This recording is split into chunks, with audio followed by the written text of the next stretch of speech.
Bell rings, get in the square circle, it's time. The Boxing Biz podcast is live. Call in and state your mind, but get checked if you're stepping out of line. Jab right hand combination. We're interviewing fighters from every nation. The phone lines are busy. Have some patience. Your 3 minutes are up. No more conversations. The Boxing Biz, where we handle our business. Handle your business. We handle our business. Welcome back to another edition here on the Boxing Biz YouTube channel. Podcast show across all platforms. Sorry for the late start, but we're here. Hope you guys are on a good start to your morning. A little rainy still here on the east side in New Jersey. Shout out to sunny California, sunny Florida. Shout out to Chicago, Texas. Shout out to Watertown. Shout out to Wisconsin. Shout out to New York. Shit, man. If you're on the chat this morning, why don't you go ahead and put your state on there, and I'll shout you guys out. See where our where our dynamics are from, right? We got people from all over the world tuning in here with us in the morning. You know how we get down, morning road work. You know what I'm saying? 7 a.m. was a tall glass, and I couldn't make it. But we're here at 8 a.m. and still are able to bring you that morning flavor, right? Shout out to everybody that's tuning in again. Appreciate you guys and your patience, right? Because you got to have a little patience with Doomy, right? And, as the title expresses, Crawford versus Canelo is at Allegiant Stadium, guaranteed, live on Netflix. And another update on the Canelo Alvarez and Terence Crawford news, right? To what is going to happen, where is going to happen. And, of course, other notable mentions and topics that we'll cover this morning on various topics, man. You know, the boxing landscape continues to evolve, continues to change, and it's just worth talking a little bit about it. I mean, what can we say about Allegiant Stadium? You know, home to the Las Vegas Raiders. Shout out to all the Raider fans out there, And, very nice, very, very nice stadium, right? And it can expand to up to 71,000 people. So, I mean, it is a very, very big venue. And, it's going to be a lot of seats to fill, which, in my opinion, are going to be filled, right? It's the battle of the century. I mean, I won't go back to century, but I'll say the battle of the best in the last 10, maybe 20 years. So it's going to be something that, of course, people are going to show up to. And I expect a sold out, 65,000 capacity. That's getting sold out. Doomatron activated. It's definitely going to get sold out. And just more opinions, right, on the matchup between Crawford and Terence, right? You got a couple of fighters who have stepped up in weight and battled these giants at the higher weight divisions. And a notable mention is Kell Brook. My man, Kell Brookie, right? And Kell Brook, excuse me, say Brookie, just out of love and shit. But my man, Kell Brook, definitely stepped it up when he fought Gennady Golovkin. And we all saw that after a Gennady Golovkin fight, pretty much Kell Brook was a broken fighter. And, these are the things that can happen to a fighter when they move up a little too much in weight. You know what I mean?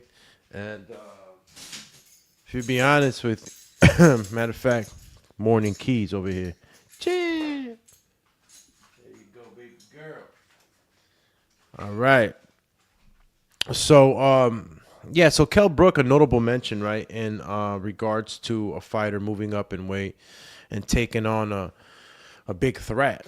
You know, when Kell Brook moved up and jumped into Gennady Golovkin's world, it was a hard fight for Kell Brook, a fight that, put him in and broke his eyeball. I mean, come on. And then Errol Spence Jr., of course. I think it was Errol. Yeah, excuse me. It was Errol that broke his bone. And then I think, what's his face? Crawford did the same. Matter of fact, going back to it, who would have thought, right, that a Kell Brook would have jumped up and tried what he tried to do with Gennady Golovkin? But again, it's a dangerous move. And I was thinking about it, Crawford's going straight into 168 pounds. He's going into 168 pounds, and he bypassed 160, right? And, you take a look at the 160-pound champ, like Janibek, and I don't know if if Crawford would have done better with Janibek than he did a Madrimov, And Madrimov, of course, being a 154, slightly, 6 pounds less than a Janibek. But, Janibek is a monster, Janibek is a monster, and just comparably, I see that Crawford is jumping up past another weight class, no matchup, and going straight into that Canelo fight. So, some of the things that Kell Brook has said makes a lot of sense. Makes a lot of sense, and it's making a lot of sense to a lot of us that know boxing. Some of you guys who, believe in superheroes, who believe in the Marvel comics. You guys got your own superhero, and you see what's wrong with my little dog, bro? Relax. Dog, my dog is my alarm clock. I swear to beans. For anybody that has a dog knows what I'm talking about. It's like paw to leg early in the morning.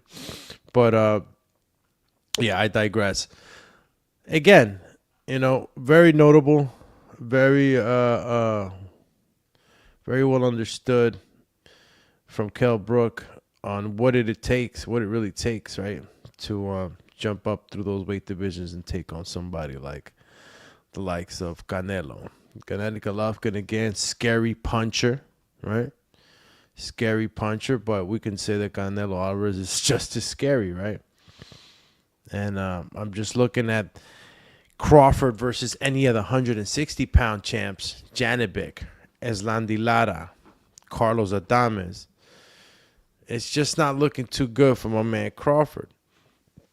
Jumping up past that weight class, not even getting a tune-up or sort of like I don't even know what the word is, but a pre-fight before you get to that 168. And of course, he's a champion. Why take risks at 160 pounds and take the risk of losing out on that big money? And I think that's part of the reason, right, why Crawford bypassed that 160-pound division and decided not to take any in-between fights that would prepare him for those higher weight divisions. Is he scared that he might lose to one of these 160-pounders? Is that what it is? I mean, because if you're not scared of losing to Canelo, but I think this is still too fast-tracked, in my opinion, for Crawford, regardless of him, not being in the ring for a little while and him training, getting his weight up and all that. Took the fight at 154 with Madrimov, but it's just too quick, and that's going to be the tail in this fight. Happened too quick. He didn't have enough time. Bypassing this 160-pound division also, kind of tells you that he's in a rush to get this payday. He's in a rush to get this payday. I mean, 160 pounds, bypass that whole division. You have no idea what it looks like. And you're going straight into the lion's den at 168. Is money pressing this fight, right? Why does it need to happen much sooner? All in all, Crawford still showing confidence throughout interviews, and we've seen him training as of late, right? And we can understand that Crawford, feels very confident in what he's doing. Now, we can take a look at this one or two ways. What's up, buddy? This guy. Sorry about that, guys. Got my little dog over here, whimpering over here. So yeah, you can look at this one or two ways. Either you truly believe that Crawford can acclimate in that amount of time. You believe in his super strengths and his superpowers that he's going to be able to do this. And then you have the other side, which is a more realistic side, right? We're looking at the side that tells the tale, the crumb trail, right? The breadcrumb trail that brings us to what reality is. He's bypassing 160 pounds, whether it be that he doesn't want to take a risk to losing that big payday, or he just doesn't seem like it matters. And that's going to be the talk, right? It's always going to be about the weight in this fight. And shout out to everybody tuning in with us too, man, here on the Boxing Biz. We appreciate all of you tapping in morning road work and starting your day off with us. We appreciate it. Make sure you hit that like button. Hit that subscribe. Come on now, champy. Don't cost you a thing. And it definitely brings visibility to the show. And, gets the program in the eyes of many more. So tell a friend to tell a friend. And stay active on those chats. Shout out to the Facebook family. Of course, the YouTube family and X family. Now streaming on all three platforms. So today's topic, Crawford versus Canelo at Allegiant Stadium. 65,000 capacity. If it breaks out that they need to make it a little bit bigger, could accommodate 71,000. It's definitely going to be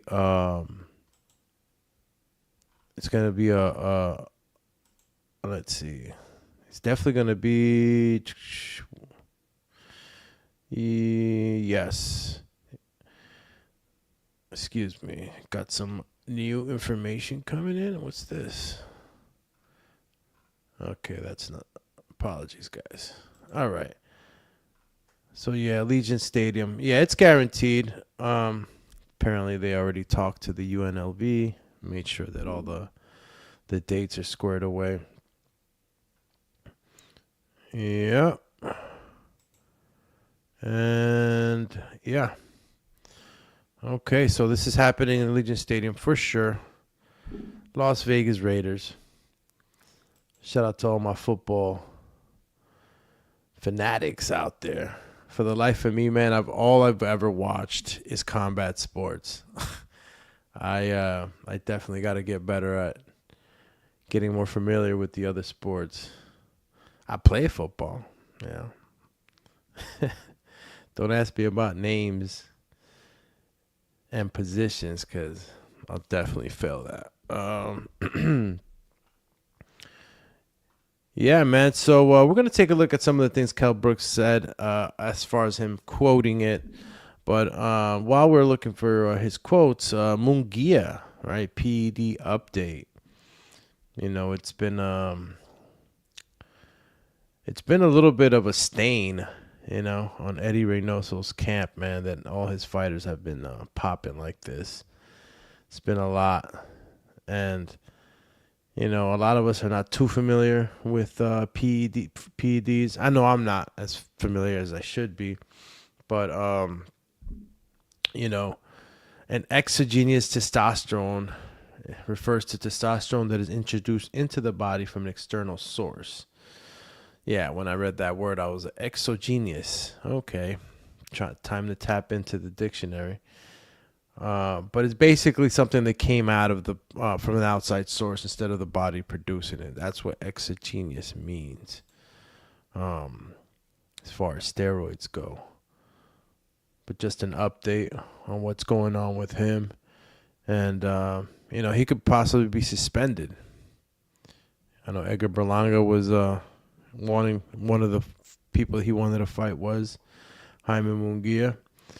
So we'll stay tuned to see what exactly that was as far as the actual testosterone or whatever drug exactly that he was using.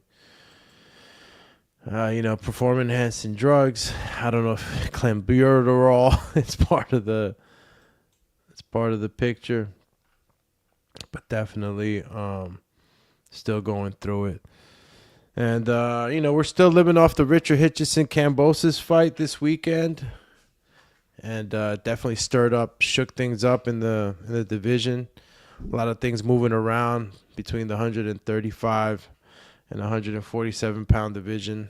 A lot of fights to talk about, and a lot of movement around by promotions and their fighters. Right, you had Andy Cruz, who won and beat Mishiuru, right, and is expected to be in line with the fight with Raymond Murataya, but I honestly don't think that Murataya is going to be going anywhere near an Andy Cruz right now in the beginning. Pretty sure that they recognize that he is a dangerous fight, Andy Cruz. So, don't know who Raymond Murataya faces instead of Andy, but I don't see that fight happening right away. Raymond Murataya, I mean, this is just all me speculating, right? It's just not the right move for Raymond Murataya, even though the IBF, of course, always makes sure that the mandatories fight. Always pushes for that. But Murataya, of course, he is with Top Rank, and they know how to move him around pretty damn on good. Let me see. Murataya was just related by IBF and promoted that Top Rank going to want to focus more winnable fights. So what's a winnable fight for Murataya? I mean, he would have to drop the belt. If the IBF mandates him, he's going to have to fight. He's going to have to fight Andy Cruz. But they can also, it could be interesting, right? Well, we're going to have to see what Top Rank wants to do and trying to move around Murataya. Because if the IBF orders that fight, they're going to, I don't know what they can do. I mean, maybe they can move him towards a unification bout with Abdullah Mason. Now that Abdullah Mason has some business to handle with Sam Noakes. And they could, unify with the WBO lightweight title. So, don't know if that's something that Top Rank would also want to risk, right? Mason is coming up, a little younger than Murataya, but still a dangerous fight. I don't know. I don't know what they do. I don't know if they move towards Andy or Abdullah, but Abdullah's still dangerous too. So no easy step forward, moving forward for Murataya.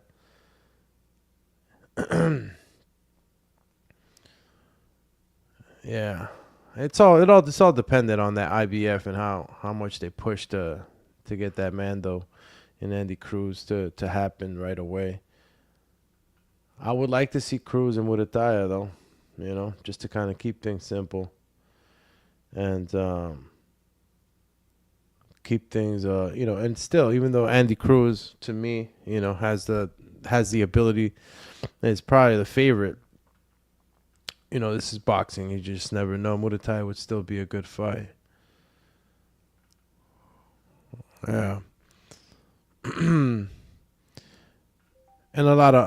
again, we're still living off the Richard Hitchison fight, right? Versus Kambosos. We're looking to see what matchups we can make. And see exactly what we can do, right? Or we could play matchmaker. Playing matchmaker right now for Richard Hitchison. And Richard Hitchison too, man. He avoided his mandatory in the IBF. I don't know if Subriel Matias. I don't know. See, this is why I like the IBF. We're gonna see some interesting things happening and developing. So make sure you guys stay tuned. That as we look to have our top guys match up with each other, Richard Hitchison, Tio, Devin Haney, Tio, Devin Haney, Richard, Tio. You got Gary Antoine Russell now speaking out. Speaking out to see why these fighters are not really calling him out. And Subriel Matias, a dangerous fight for Richard Hitchison. And he moved out of that one. So what does he do? What's going on over here? Guys, bro, I got like a whole pack of wolves outside my window. Got my little dog going crazy. So shout out to everybody tuning in, man. Again, Dumatron activated. We're activated. Shout out to the Facebook family again. Please hit that subscribe, hit that like button. Don't cost you a thing, champ. And hope you're enjoying the program. If you want to tap in on the comments too and state your piece, you can go ahead and do that. And again, mention the show to a friend.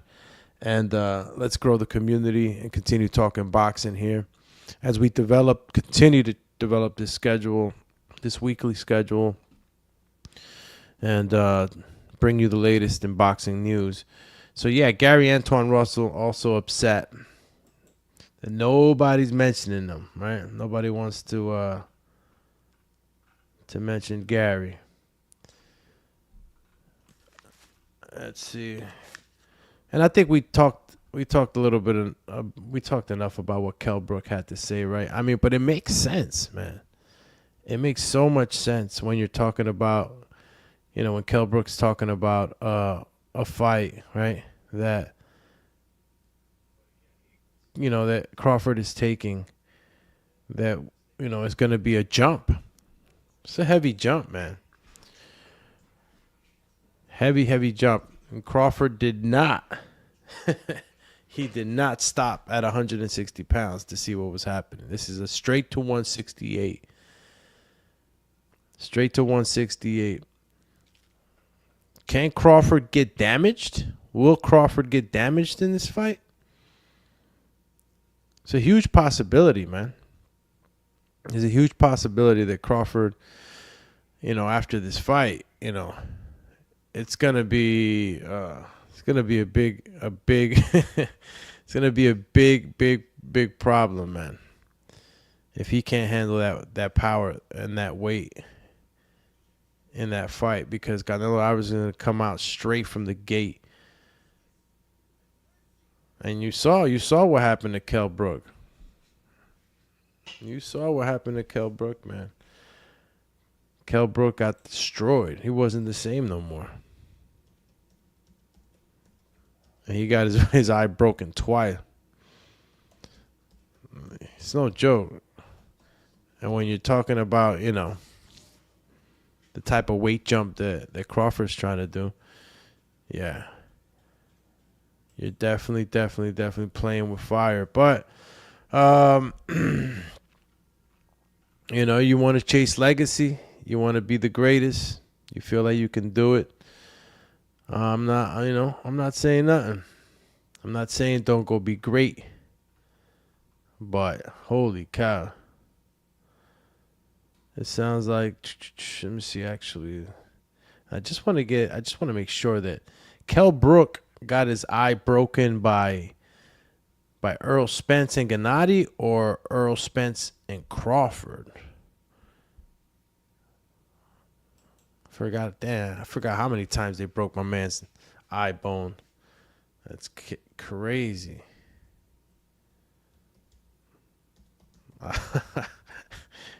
Who broke his freaking eye? It was Gennady. Yeah, okay. So it was Gennady, then Errol. I thought it was Crawford that did that.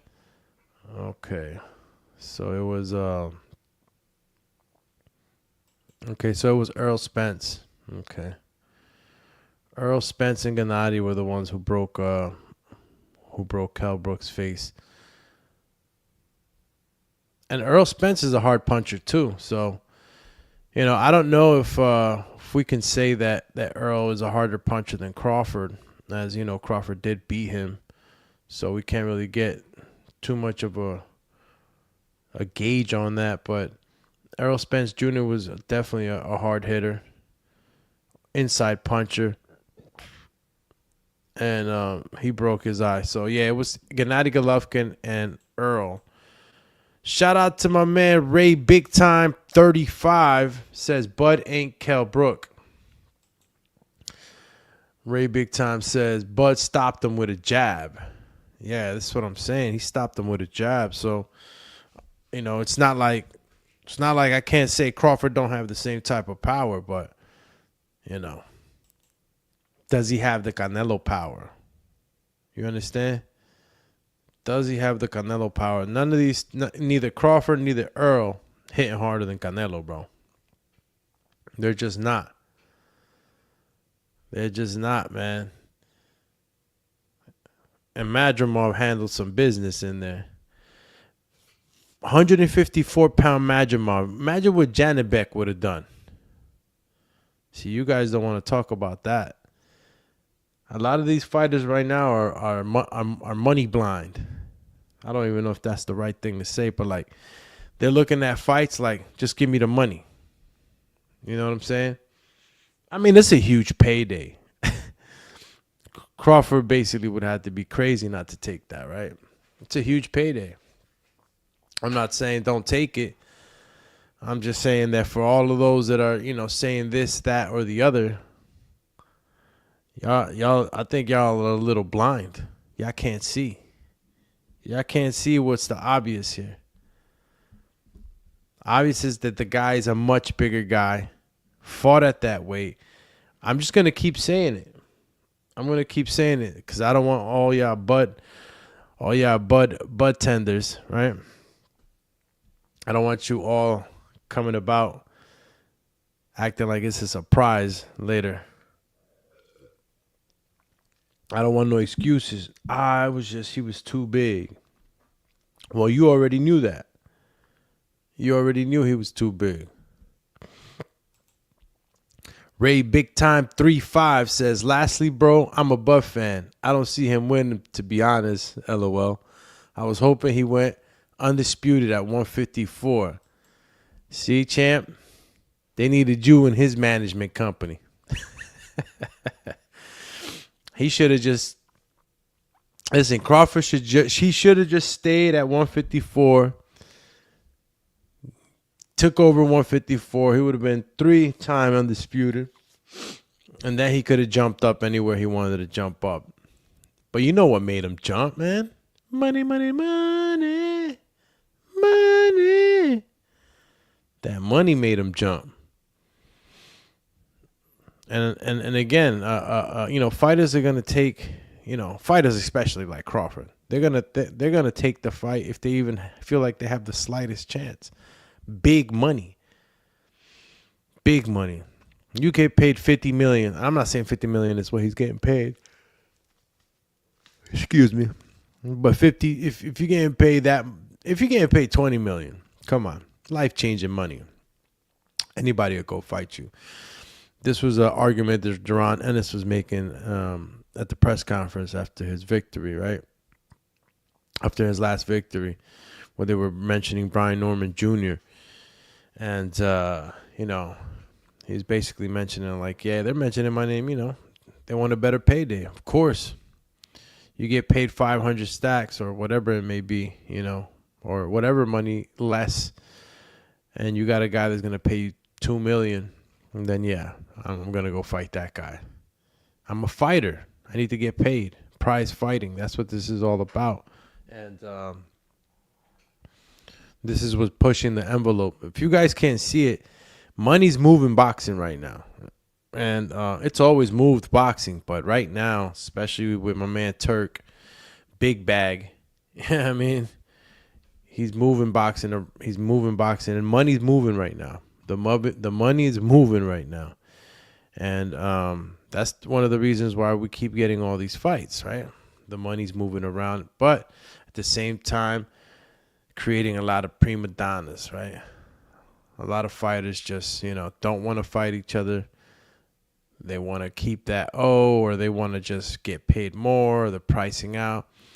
Boxing's become much more of a business now than ever. We don't, we're losing that. And even though we're getting I feel like a fake kind of show of what fighters are supposed to be doing. Yeah, you're supposed to be calling each other out and all that, but I'm seeing money. All these fighters are chasing the money more than anything else. There's very few fighters that are still chasing that glory, right? That status. Money's moving the board right now. And I mean, it is prize fighting, so you can't really say too much, but when you start to see these fighters just not matching up, or pricing each other out, or if not going another route, a easier route, and we just miss out on a bunch of fucking fights, man, and it gets frustrating when you're dealing with the business side of boxing. And shout out to everybody that's tapping in with me, man. Again, shout out to the Facebook family, X family, and of course YouTube. Hit that like, subscribe. Can't say it enough. So we can get this program in the eyes of more people, so we can grow for sure. So yeah, Kell Brook, man, got his eye broken. What's gonna happen when Crawford starts to get hit on his biceps? Like my man Abel Sanchez says. Abel Sanchez, trained Gennady Golovkin, and is also very well aware of what can happen in a fight with Canelo Alvarez. All you butt tenders out there, you really think Crawford's going to knock out Canelo, that he's going to stop him? You heard my man Shakur. He going to watch. He going to stop him. He might even stop him. I mean, listen, the faith is high. The faith is high. I love it. But it's still, you're fighting uphill. And Abel Sanchez said it perfect. What's going to happen when you start taking these punches to the arms? When you got your high guard up and you're not punching back, and you're getting hit on those biceps, man. It's like, y'all are just not getting it, man. Kell Brook making some real points here. Let's see if we got anything breaking right now. We got Brian Norman this weekend, so make sure you stay tuned for this Friday. Gotta see what time too the actual fight is gonna be for Brian Norman. I think it should be they're fighting in Japan, right? Brian Norman should be in, let's say, okay, doesn't give us the actual time. Definitely gonna be doing a live fight commentary for Brian Norman Jr. versus Jin Sasaki. Jin Sasaki looking at him crazy, too, at the press conference. Hope y'all caught that. He was looking at him like he was going to take him out. It's not giving me a time, though. June 19th. Doesn't give me a time. I'm going to have to look up the time. Brian Norman Jr.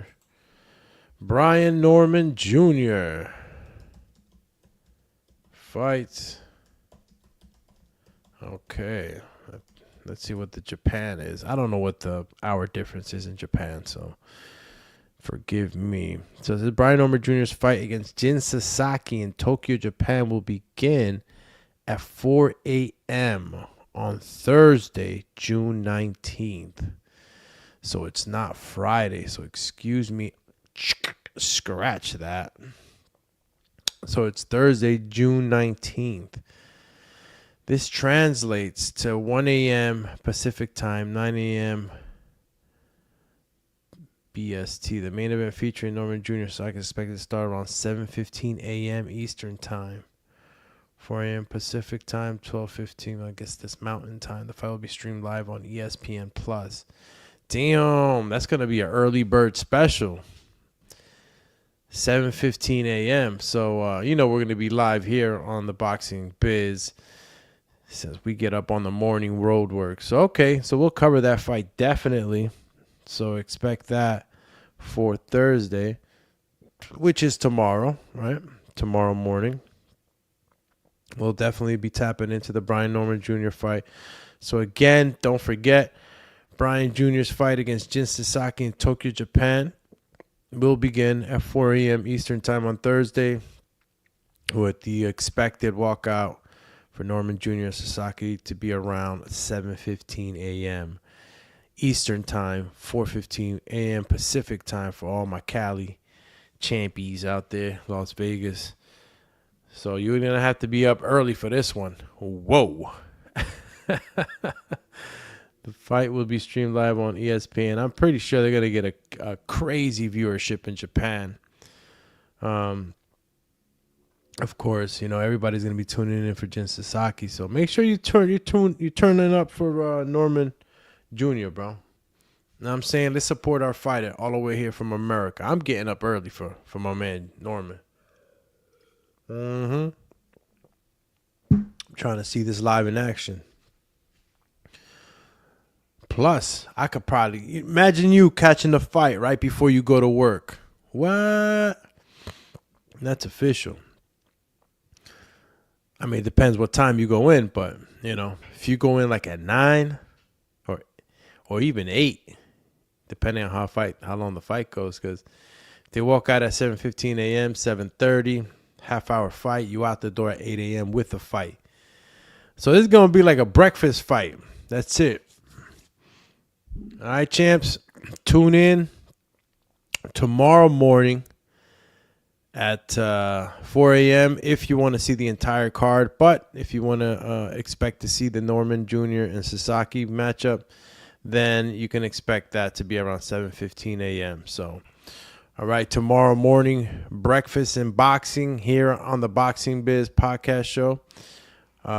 Make sure you tap in with us. We'll be doing that live commentary for Brian Norman Jr. versus Jin Sasaki. 7:15 a.m. Eastern time, expected walkouts. So make sure you stick with us. Hit that subscribe. Hit that notification bell. Boom! And we'll be here commentating live for that fight. And got my man Christian Araneta on that card. That's going to be for the IBF World Light Fly Vacant title, right? And looks like the card is filled up with some more Japanese fighters to hold down that card. So that's like a it's a hometown Japan affair with all the fighters they got on here. Start to get more familiar with some of these Japanese fighters. They're doing very well in the boxing game.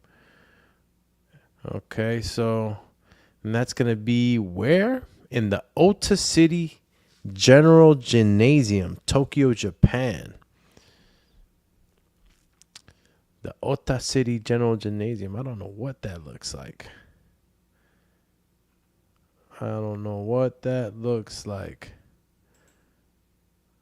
But Japan's nice. From what I've been told. I haven't been to Japan, but Japan is it's a very cool place to visit. So I've heard. All right. So, okay. Kell Brook recalls that fight, right, with Golovkin, which is something that we should listen to, right? We should take into consideration some of the words spoken by a fighter who's taken on tall tasks like the one that Crawford's trying to, accomplish. He's got to be very careful stepping up that high, man. Very careful.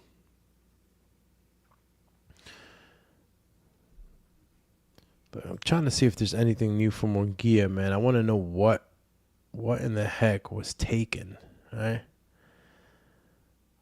They still don't have anything about what it was. Guess we're still waiting on what type of what he might have taken, Munguia. And what else we got this morning? Again, the landscape changing. We spoke a little bit about Richard Hitchison, right? And him having to fight his IBF mandatory, Subriel Matias, or does he go into another fight? See, I want to know how this is negotiated. Because they could, if you dodge a Subriel Matias, do you have to pay Subriel, to go fight somewhere else? That's your mandatory. There's a lot going on right now with that, with this whole division. Gary Antoine Russell. That's what I told you guys, man. Gary just needs a social media push, Yeah, this is boxing. Yeah, we can say this, that, and a third, right? About how we feel about talking or being out in the media. It's just honest, man. You need a push to be able to be in the limelight and talks. Gary's a dangerous fight. Gary Antoine Russell's a dangerous fight for any of these dudes, man. But nobody's asking for that name. And this is when you have to talk. You have to start talking. You have to start chasing. You have to start. You can't leave it up to just the managing and promotion. Sometimes, man, you got to create those waves in the social media, so then that way they can actually start paying attention to the fight. The fans, that is, right? The fans love drama. We love drama. Sorry. That's what sells fights.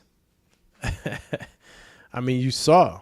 They sold us the fight. I mean, Teofimo, slapping Barboza, sold the fight.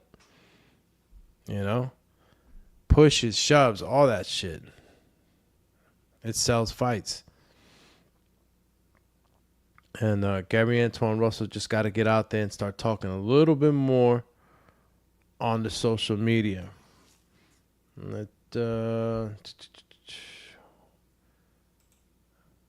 Let's see if we can get some more quotes from Antoine Russell. Antoine Russell, he did say some things as of late. Because obviously he's a champ. He's a champ at that division. So why isn't anybody calling him out? Right? Why isn't anybody saying anything to Gary Antoine Russell? You didn't see Richard Hitchison name. He ain't say nothing about no Gary Antoine Russell. No unification talks. We chasing money. We're chasing money. Hitchison. Everybody's chasing the money, man. Nobody's chasing greatness. You got these fighters right now that can actually unify. You got Richard Hitchison, Gary Antoine Russell, Alberto Puello, and Teofimo. Where's the unification? Let's unify. Nope. Everybody's chasing the money. Let's go fight Devin. I mean, Teofimo and Richard Hitchison is obviously a unification bout. But it's a matter of who you see as a harder fight. Teofimo Lopez or Gary Antoine Russell for a Richard Hitchison matchup. Shit, why isn't Teofimo calling Gary Antoine Russell? Nobody's calling Gary out, bro. Bunch of scaries. Nobody's calling Gary out. Gotta get Gary Antoine on the show, man. I want to hear what he has to say about all the, all the quietness, no talk. Let's see, Hitchens business over legacy. Yeah, I hear that. It's a business over legacy right now, bro. That's exactly what it is. Damn, couldn't have said it better. Let me go back to the chat. Shout out to my man Jamal McCone, who says, to me, the only way Canelo stops Bud is with a body shot. I don't see Bud getting caught with no bullshit. As well, if it's close, Canelo will... Wait a minute. Caught with no bullshit. As well, if it's close, Canelo will get the nod, so Bud will have to dominate to get a victory. So the only way you see him is with a body shot. So how you going to say that he could knock him out with a body shot, but he can't knock him out with a face shot? Come on, Jamal. See, that's the thing, man. Y'all always put the Mexican fighters in this pigeonhole liver shot. Like, that's the only thing that the Mexican fighters are good at, just the liver shot. Bro, Canelo's good at it all. You seen what he did to Crawford Madrimov. Madrimov was catching Bud with the left hook, bro. You know what I'm saying? Terence was putting up that high guard. And that's the thing, when you put up that high guard, right? Some fighters, when they throw that high guard up, you know what I'm saying? They heal. What the hell? Just got an ill message right now. Yeah, so let me get back to my boxing shit, right? So when you have your hands in that high guard, a lot of these fighters, they make the mistake, right? Because remember, when you got your hands, only your hands, it's a lot. You cover a smaller surface, right? But when you got the big gloves, and honestly, you're not even fighting with 16s come fight night, You're fighting with those 14s or 12s, should I say. So it's like, you notice Crawford puts his high guard a little closer to the front of his head, right? And when you do that, when you're covering like the front of your face, I'm going to turn sideways for those that can see me, you'll see if my high guard is close to the front of my face, my ear, my cheek, even my eye can be hit, right? Watch. I know you see it. All of this right there. Easy pickings. So for those that couldn't hear me, I was just demonstrating, right? With a close high guard, with the hands more towards the front of your face, you have the ear, the jaw, a lot of open space to get around that high guard to hit him with a left hook, bro. And Madrimov kept catching Crawford with that left hook, champ. He kept catching him. Now, watch when your man's Canelo hit him with that left hook, bro. And Canelo throws it with more ferocity than Madrimov. And Madrimov is a physical specimen, right? Got my man does judo, jiu-jitsu. He hits backflips. Like, some of these boxers are just amazing athletes. Madrimov is an amazing athlete. But Canelo's an amazing boxer. All right? With multiple tools, left hooks, right hands. You saw how he did your man Kova. Kova was over when he got hit with that right. Damn. Yeah. Shout out to Jamal McCann says, to me the only way. Oh no, I read that one. Ryan Hong in the building with the bear that ate the bear avatar. Said, who you got? Norman or Sasaki? Sasaki gonna get drank like sake. All right? He getting finished. Shout out to my man Brian Norman Jr. I'm sticking with Brian, bro. Brian's gonna be making a lot of waves, bro. I like that he went all the way to Japan. I like what he's doing. He's standing on business right now. He's getting money. He's exposing himself to new markets. They're getting to know him in Japan. I love it. Jamal McCann already with the picks. Matter of fact, I want to hear all y'all picks, man. I mean, if you're going against Brian Norman, shit, cool. Maybe you know something about Sasaki I don't, right? All I know is Sasaki was looking at Brian at that face-off like he was looking at him like he was he was going to finish him, but, you can't stare down somebody into a knockout. So my man Jamal McCone says Norman under 8. I see it definitely in under 8, bro. He might get it in under 6. Jamal McCone back around says, nah, LOL, nah, that's not it. Total respect for Canelo. I just think that Bud won't be sitting there taking that shit. As well, Canelo last KO was against Caleb Plant. Yeah. Come on, champ. You know what I'm saying? You know that Crawford, if Crawford starts running, it's over for him. He ain't getting no more turkey bags. He ain't getting no more turkey bags, champ. You already heard the news. Turkey said no more Tom and Jerry. All right, champ? No more. All right, like Birdman said. No more. Ain't no more of that shit. So you can't expect Crawford to be running too much. He's going to have to stand and fight. This is what you're not getting. Y'all thinking this is going to be some Floyd Mayweather shoulder roll. I'm going to be moving around. Nah, it ain't none of that. There's only one Floyd Mayweather, and he retired.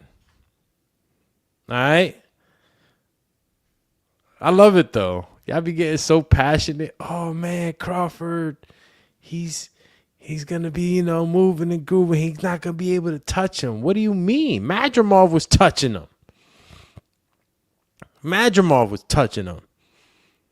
Bypassed my man Janibek at 160. He ain't even want to stop by 160. He told the cab, keep going.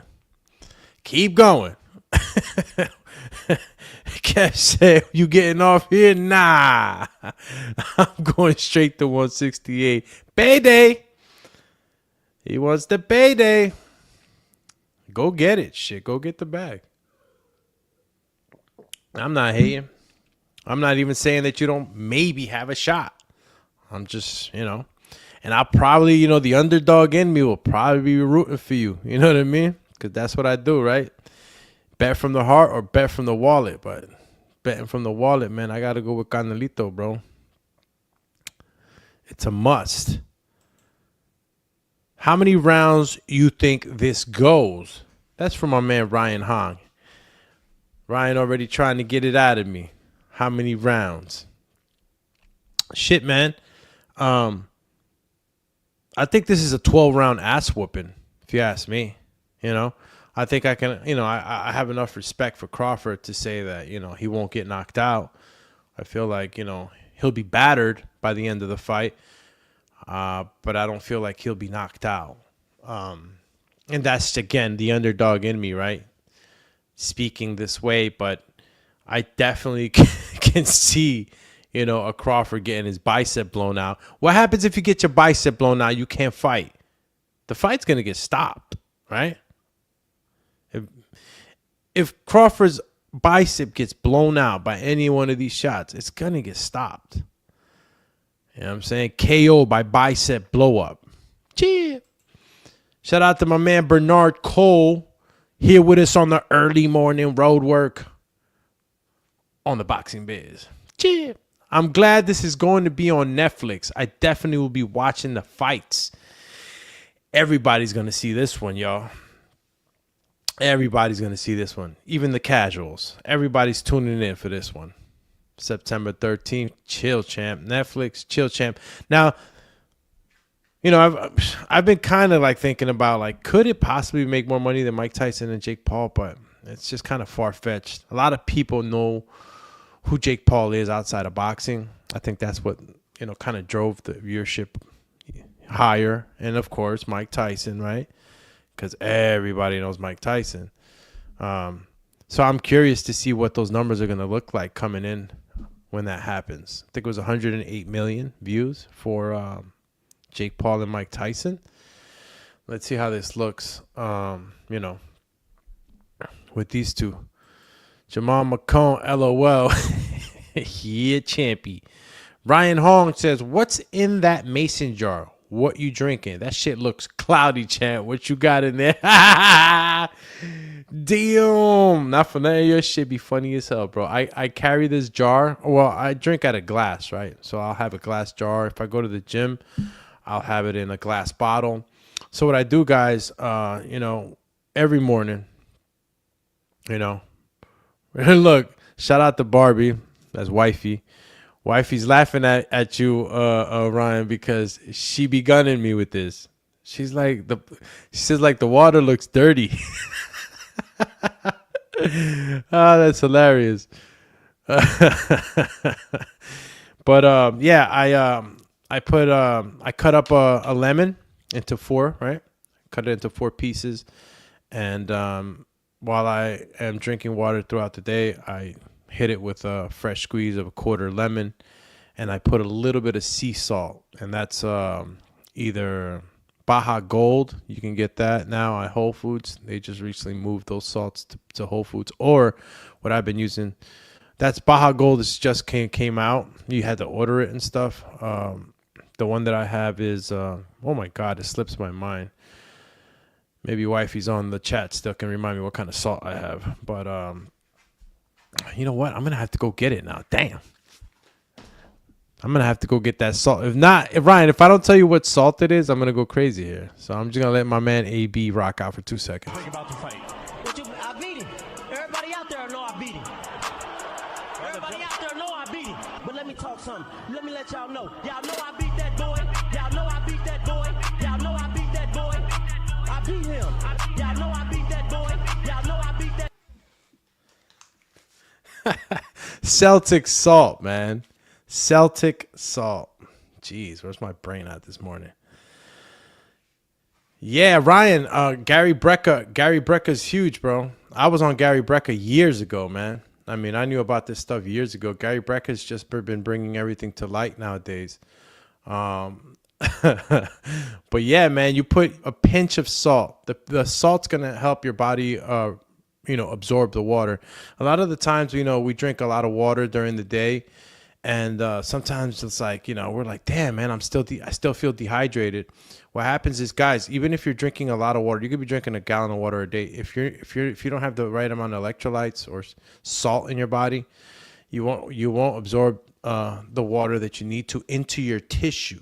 All right. Because a lot of guys drink water and they're pissing it all away. They're not absorbing it into their body tissue. And when you're not absorbing water into your body tissue, you're going to feel dehydrated. So that's why a little pinch, all right? You don't want to be salty as hell. Let me keep moving on because I got my man James Valdez ragging on me right now. But yeah, if you guys want to try that out, great way to stay hydrated. Little tiny pinch of salt, If you're doing a 16-ounce bottle, tiny little pinch. And then, if you want to, you could squeeze that quarter lemon into the bottle. Obviously, squeezing a lemon into a bottle is close to impossible. It's so small, right? But you could put it into, another cup or, something where you could pour it into the bottle. However you want to do it. But a little pinch of salt and a quarter lemon will go far in keeping you hydrated. And, of course, lemon. It's one of the best things I've done in my life. I've been doing it for the last 20-something years. Every morning after brushing teeth, the first thing I drink is that. 16 ounces of water, a pinch of salt, lemon, and you flush out your body and you start the day off, with something electric because water is electric and that's what you want. Helps out a lot. Dumatron know a lot about all this shit, bro. And I mean, listen, I could come on here once a week too and give you guys a lot of information if that's something you want. Of course, we talk boxing here, but Doomy's full of surprises, right? I can coach too. So if you guys want any coaching on boxing, throwing jabs, guards, different ranges, right? Knowing how to really break down the sweet science of the sport. Maybe we get some coaches on here and talk about the sweet science, man, because that's what I really love to talk about, right? The actual art. But yeah, my man Ryan Hong with the cloudy champ. You got me. Jamal McCann says, Bud has never been a runner, my guy. my guy. But he's not going to sit there and trade the entire fight against Canelo. That's not smart. Now, I'm messing with you, Jamal. I'm not saying, I know he never been a runner, but how is he going to win this fight? Like, how many times are you going to stop to trade? You see what happens. Caleb Plant. What happened to Caleb Plant? And these are all movers, right? Who stands there and trades with Canelo? Tell me. Because that's what's going to have to happen. Who's going to trade with Canelo, bro? I'm gonna definitely transition a lot of you into the Canelo boat. I'm telling you, I'm gonna start to make sense. I gotta start to be like, oh damn, Doomy's just keeping it at 1,000. You know what I mean? I'm staying neutral for this one. I'm just looking at the paper. On paper, what's it looking like? Crawford never been a runner, but tell me who he's fought and when he's not run. He was backing up for Madrimov. He was backing up. He was playing the backup part at many times. And that type of game is probably the one you're talking about, right? Back up sometimes, trade, back up sometimes, trade. And he's gonna have to be perfect, bro. That's what I'm putting the emphasis on it. He's gonna have to be Mayweather perfect to not get into a firefight where he'll get hurt. It's gonna have to be perfect. Bernard Cole says, thank you, sir. No, thank you, Champy, for tuning in with us here on the morning show. Morning road work. Barbie was dying when my man Ryan pointed out my cloudy drink. Ryan Hong says, you drink out of glass because you were afraid of the microplastics, champ? You a hippie now. Would have never guessed. Bro, I've been a hippie forever, Holmes. Stop playing. I do not. I drink out of glass. I don't drink out of plastic. I'm really picky with a lot of things, guys. For all of you that, we're living in the era where, we're in the information era, right? And now more than ever, you can get information with a couple of prompts, a couple of, words into the AI. You can get all the information you can. But the application of knowledge is wisdom, right? So it's like you can have all the knowledge in the world, and if you don't apply it, you're basically dumb, right? You know it, but you don't do it. And as of late, I've been trying to apply as much information that I've run into as possible. And drinking out of glass helps. Shit, man, I've been even looking into copper cups, copper bottles, so I can store my water in them or drink out of them. The ancients knew a lot, bro, that we don't know. The ancients knew a lot of things that have been lost, right? And things like drinking out of copper, look when you cook out of iron, what do they call them? The iron pots, cast iron. You could get your iron intake from cast iron, cooking on cast iron. So there's a little bit of tricks, man. There's a lot of tricks and a lot of things that we can do to try to combat, right? Because God knows that they out here to get us. With the food. Look at the food, bro. You go to the supermarkets and you look at these different types of, cereal boxes and chips and whatever, You got words you can't even spell. And then you go look these up, and it's like, damn, this 25-letter word on this item is definitely not good for me. So, yeah, I may be a little bit of a hippie, champ, and I'll give you some more hippie advice, all right? Try to create longevity to the life. See, I'm trying to live quality, too. I'm not just trying to live long. I mean, it'd be cool if I lived up to 120, but I'm not trying to live like 120-year-old looking like a question mark, hunchback of Notre Dame, hurting. I want to have quality of life. So if drinking out of glass is going to do that for me, then I'm going to do it. Shout out to Ryan Hong again. Says Baja Gold, motherfucker. You've been watching Gary Brecka. Yeah, champion. Been watching him. James Valdez, one of the OG homies, says homie salty as hell. Nah, champy, you salty.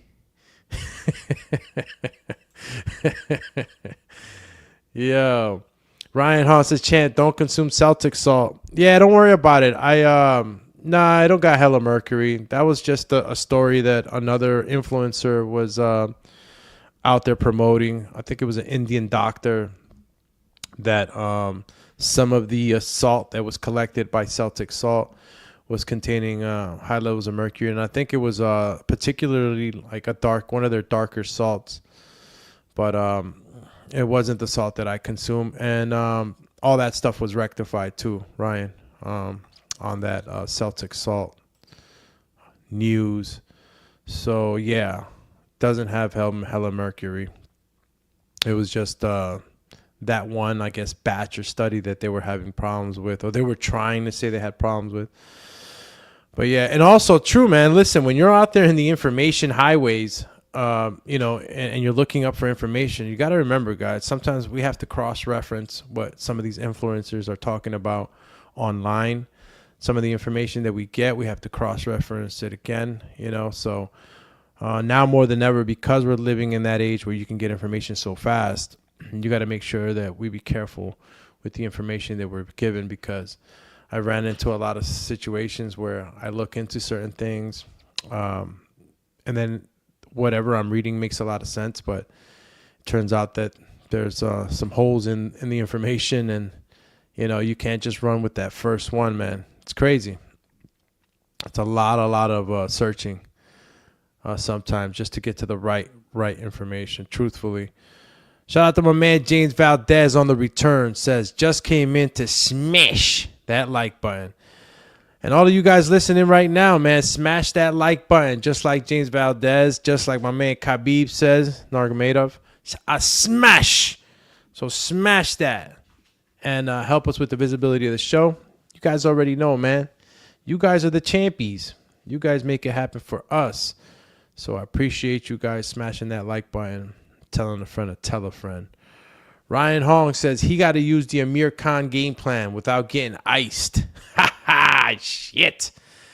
That's right. He got to use the Amir.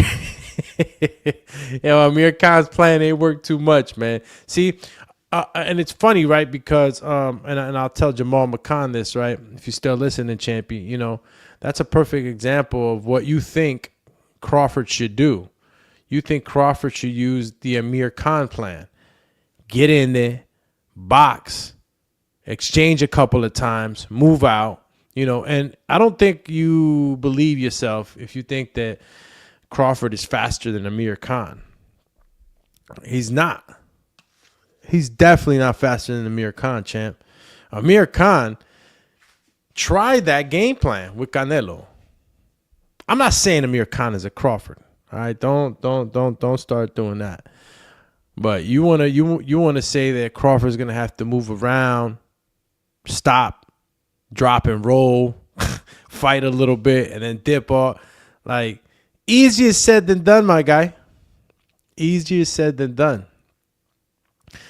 Amir Khan plan should sound like the plan to get knocked out. Jamal McCann in the building says Madrimal was the one moving around and Bud had to walk him down. He'll have to stand in the pocket, definitely. But that's only parts of the fight. But has the reach and switches southpaw as well. Well, the reach I'm going to give you on that, Jamal. Because I've been even talking about the reach. That's one of the reasons why Terence Crawford can always get to the punch sooner than his opponent. It's because he has that length. And the jab.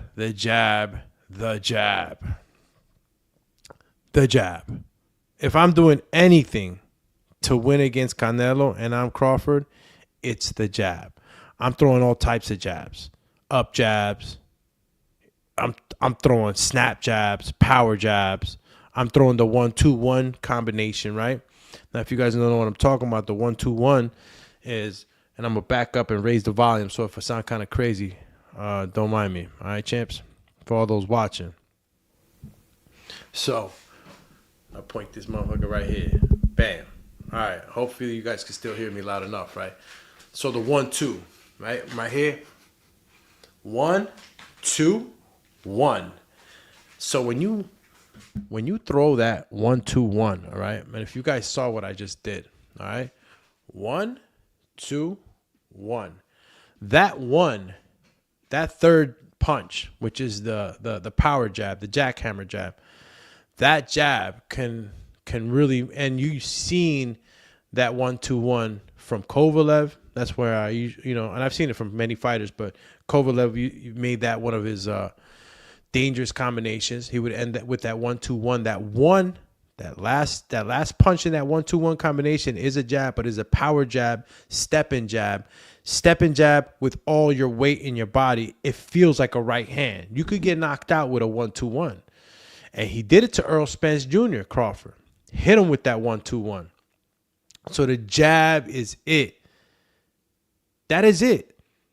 Crawford wants to fight this fight. He wants to engage every now and then. He's going to have the best jab he's ever had in his life. So 1-2-1, definitely a recipe to get that victory if he's able to fight that perfect fight and not get hurt. Jamal McCann says, LOL, it's going to be a great fight, and I'll be impressed with either guy. Both dudes are two of my favorites. Shit, man, you got me on the fence too, bro. I like both of these guys, bro. Look, I'm a big Crawford fan. Thing is like some of y'all, y'all get in your feelings and shit when we don't pick your fighter. You know what I mean? But I'm shit. Terence Crawford too, bro. He's done so much. I like the way he's conducted himself throughout his whole career. He's one of the real ones. And he's trying to do something real. He's trying to do something real, real big. So, I'm still taking my hat off to him. When I sit down sometimes and I talk to some of y'all that are on the Bud boat, you know what I'm saying? Y'all are on that field, right? And telling me that, he's going to do this, he's going to do that. Nah, this fight's going to be very, very difficult, man. It's very difficult. So who you picking, Jamal? Stop playing. Stop playing. You leaning on Crawford. I think all of y'all want, not all of y'all, right? Because a lot of us do. Not that I want the best guy to win. But a lot of y'all really, really feel like Crawford is gonna do the business. But when I talk to y'all, like, y'all don't want to hear you don't want to hear the reality of it. Like, this is a dangerous fight. It's not gonna be easy. Crawford's doing it. He's doing it crazy, bypassing 160. See, none of y'all talking about why he didn't stop at 160 pounds. Nobody wants to talk about that. Nobody wants to talk about how this fight might have been rushed. I think it's rushed. I think this fight is rushed. I think Crawford's rushing into this one. He's rushing into this one, man. Sparring big guys and fighting big guys and all that other stuff in the gym, not the same. Not the same, champ. Fighting under the bright lights, fighting, real guys in a real fight. It's different. It's different. He could have stood at that 154-pound division. He could have stood there, got another undisputed. Canelo would have been getting a little older. You know what I mean? Taking advantage of that, even though both of them are around the same age. But, just taking the right time, man. Taking the right time to actually get there. Weight-wise. Again, guys, he's going up in weight. Speed's going to reduce. Timing's going to be different. Where's the acclimation? It takes an incredible amount of discipline, man. And you know, to be able to bring all this together in a camp, you know, and trying to simulate what the reality is. It's not easy. You guys got, you know, when you're working with guys in the gym that are heavier than you, preparing you for a fight and whatnot, these guys are not hitting you with everything. They're giving you good work, but they're not trying to demolish you. They're not, you know, they're not giving you that crazy power. They're not doing none of that. When the fight comes a little different. Shout out to Jamal Cooking on the chat, says for real, laughing emojis. I think that Bud has a shot, but I can't rule out Canelo. We like to think Bud is different. We will find out. Yeah, nah. Again, champ, I'm not even mad at y'all, bro. You know what I'm saying? Because Bud's been doing a lot of great things. That's all he's been doing, you know? Got to give him that credit. But we got to bring it back down to reality. And reality is that he bypassed 160. He don't even know what it is to fight a 160-pounder. That's 8 pounds. 8 pounds, champy. All right? He went from 154 straight to 168. What are you going to do now? When you got this guy who's weighing like come fight night. My goodness. Canelo's going to be super heavy. Crawford's going to be heavy, but trying to be heavy. You know? Carrying all this extra weight. Let's see how y'all see him move on fight day. I want to hear all that stuff about, yeah, you're going to go up there. It's going to be stronger. He might push him back.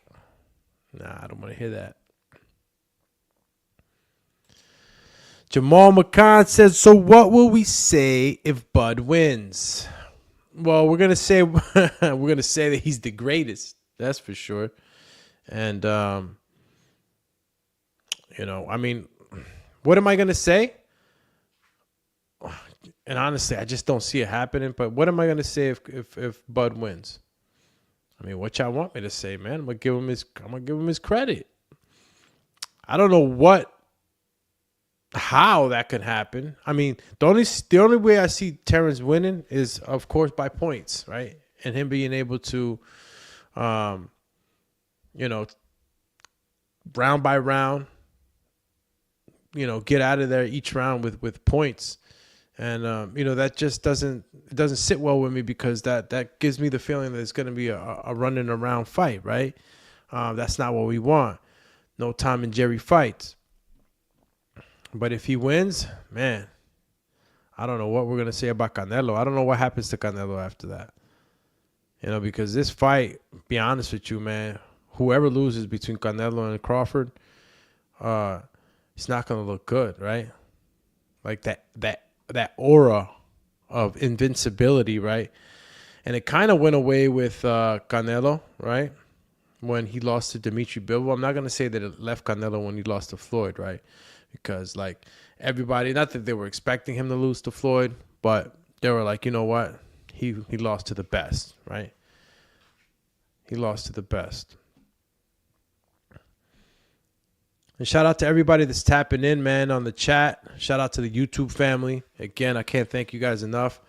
And, you know, been doing this morning road work for 2 weeks now, and trying to keep it up with the scheduling, trying to make it a solid schedule so that we can tap in together here on the AM road work on the Boxing Biz. So again, guys, thank you for the, you know, likes, for the visibility that you're creating, so that others may be able to get in front of this program, and we can actually grow this community and make it a place where you come to listen to your boxing fix. Jamal McCann says, nah, even me, if he wins like that, I wouldn't be impressed. I want to see him fight, but be smart. Great show. Shout out to Jamal. Thank you, my brother. Yeah, man. We're all gonna be impressed. I'm already hell of impressed with Crawford just for doing this. Like, what? Remember, he's the guy that's doing the amazing shit here. Canelo Alvarez is not like he's not jumping up in weights. He's not doing any, he's staying in his weight class.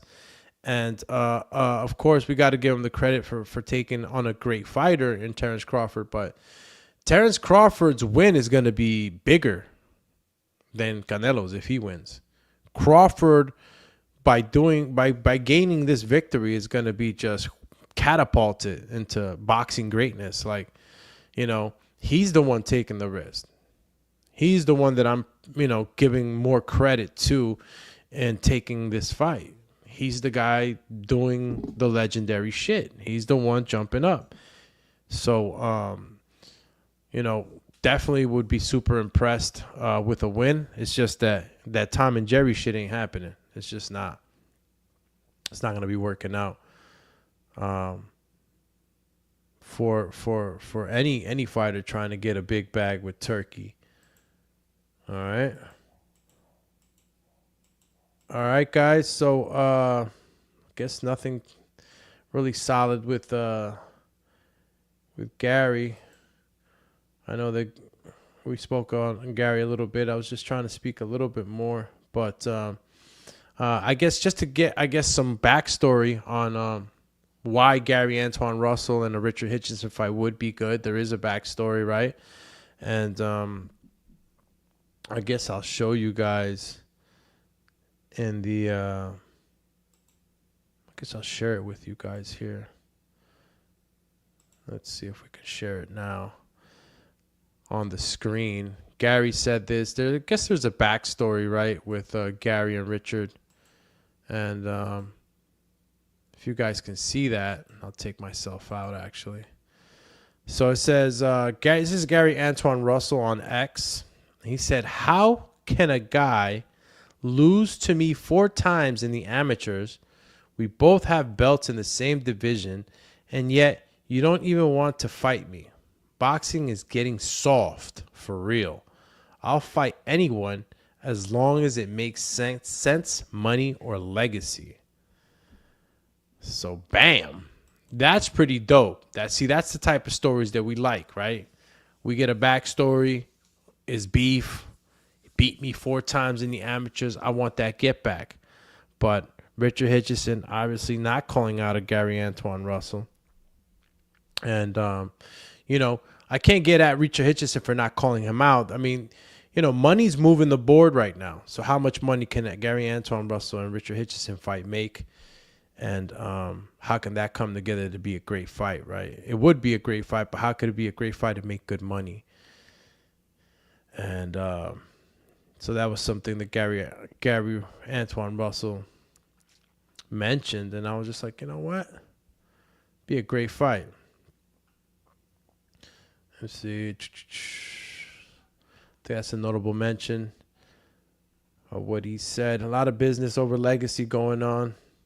And I'm pretty sure we'll stay tuned, tapped in, as the boxing landscape opens up and we get to see a little bit more of what moves on the chess table with the 100 and, I'm going to say 135 to 147, but I think the 140 to 147, even 154 right now is hot on what they can do moving up and down in weight. A lot of things are going to be changing, man. Trust me, guys. Boxing in the next month or two is gonna give us some surprises. So I'm excited. Shout out to the X family, YouTube family, Facebook family. You're here with us on the Boxing Biz podcast show. Here with your host, Alex Doomsday Linus. Appreciate you guys tapping with us here on the morning road work. We'll pick it up after lunch, 1 o'clock, to see if we have anything else on the menu for you guys. We'll be tapping in with the different boxing sources to see what we can get on. And also be working on some interviews. If you guys want me to speak on anything for 1 o'clock, of course, the comment section is always good. You go ahead and tap in with me there, man, and communicate. This is your community as much as it is mine. And, any relevant topics we'll definitely pick up. So if anybody's interested in acquiring a wrench on the Boxing Biz YouTube channel, please reach out to me on the comment section, or if not, reach out to me on the info on the Boxing Biz IG. So if you guys want to be or are interested in becoming a moderator on the YouTube channel, please reach out to me either through message on YouTube or through the IG on the Boxing Biz, and then we can go ahead and talk, bro, and make sure that you get wrenched up and help me control the airwaves here on the chatty, as you know, I can't do it alone, and I'm looking for some soldiers to be with me. Again, shout out to the young Go, says, like how Triple G was too big for you, even though it wasn't that Triple G was too big, it was that he was too strong. This ain't the case for Bud Crawford, buddy. Damn, young Go, ripping it up real quick. He said, like how Triple G was too big for you. Too big for who? Even though it wasn't that Triple G was too big, it was that he was too strong. This ain't the case for Bud. So what you saying? Wait a minute. See, I was about to dip off. So wait a minute, young goat. Young cabra. You're saying that so he wasn't too big, he was just too strong. I think I could put those two together, young goat. Stop playing. Too big, too strong. So what are you saying? Bud is stronger than Canelo? That's what you're saying? I mean, I can buy it. I'll buy it. You know what I'm saying? Don't mean I'm going to use it, though. I'll buy it. I'll put it on the windowsill. You feel me? Like, I'll buy what you're saying because Bud, you know, is strong. You know, he kind of touts himself as, you know, being, you know, somewhat of a grappler. You know what I mean? So, I guess I can definitely, you know, buy it, but I don't know if I'm going to use it. All right, young goat, because at the end of the day, even though this ain't wrestling, he ain't going to be wrestling him. You know what I mean? And I don't know if grappling power transitioned into punching power. Like, there's a lot of little things in between there that just won't matter, you know? Like, if you can grapple, cool. You're strong, cool. But can you punch harder than Canelo? You ain't punching harder than Canelo, champ. You know what I mean? I don't know if you could test that on a punching, you know, on punching machines or whatnot.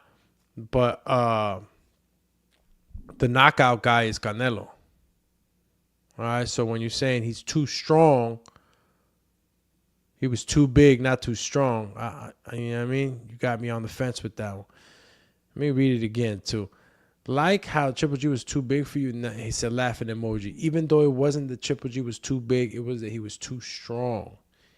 It ain't that case for Bud Crawford, buddy.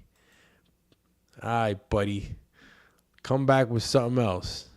Because if you're saying that Crawford is stronger, you know what I mean? If you're saying that Crawford is stronger than Canelo, you got to tell me what he's a better arm wrestler than him. Like, what kind of strong? Because in boxing, what matters is punching strong. Yeah. So, young goat. I mean, I get it, though. I get what you're trying to say. He was too big, was too strong. Canelo's big, and he's strong. So unless you think Crawford is somehow a stronger puncher, a harder puncher, then we can go down that avenue and we can argue about that all day. All right, champ? All right. All right, so again, we'll be back around at 1 o'clock, right, with the boxing after lunch and see if we could pick it up on some more topics, see what else we got on the menu for you guys. Again, if you guys are out there, appreciate you, and of course have a blessed no stress day. Shout out to Info Joe, who actually created that moniker. But yeah, no stress, stay blessed. We'll be back around at 1 o'clock. Appreciate y'all for tapping in. Make sure you hit that like button before I jab y'all. It's like, nah. Peace out, y'all. Appreciate it. Doomatron deactivated. We'll be back boxing after lunch. Cheers.